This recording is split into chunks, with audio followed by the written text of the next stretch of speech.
Former CNN anchor Don Lemon was taken into custody Thursday night after being involved in an anti-ICE protest at a church in St. Paul, Minnesota, earlier this month. Attorney General Pam Bondi confirmed the arrest Friday morning in a social media post, saying Lemon and others were arrested in connection with the protest at a church where a local ICE official also served as a pastor. Now, Lemon's attorney said federal agents arrested him in Los Angeles while he was there covering the Grammy Awards. And he said what Lemon was doing in Minneapolis was no different from the reporting he's done throughout his career. He argued that Lemon was engaged in constitutionally protected journalism and that the First Amendment exists to protect reporters who hold those in power accountable. He also criticized the Justice Department, saying instead of investigating federal agents involved in the deaths of 2 peaceful Minnesota protesters, the administration chose to focus its resources on arresting a journalist. He called the arrest an unprecedented attack on the First Amendment and said Lemon plans to fight the charges aggressively in court. Now, Lemon has said that he attended the demonstration strictly as a journalist, not as a protester. But in this video, you can decide for yourself whether he looks like just a journalist or a protester in this conversation with the pastor. I have to take care of my flock. Okay, but listen, we live in there's a constitution in the First Amendment to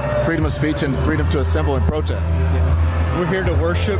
We're here to worship Jesus because that's the hope of these cities. That's the hope of the world is Jesus Christ. I want to be very respectful. Please don't push me though. We're here to worship Jesus. Yes. That's why we're here. No one is willing to talk.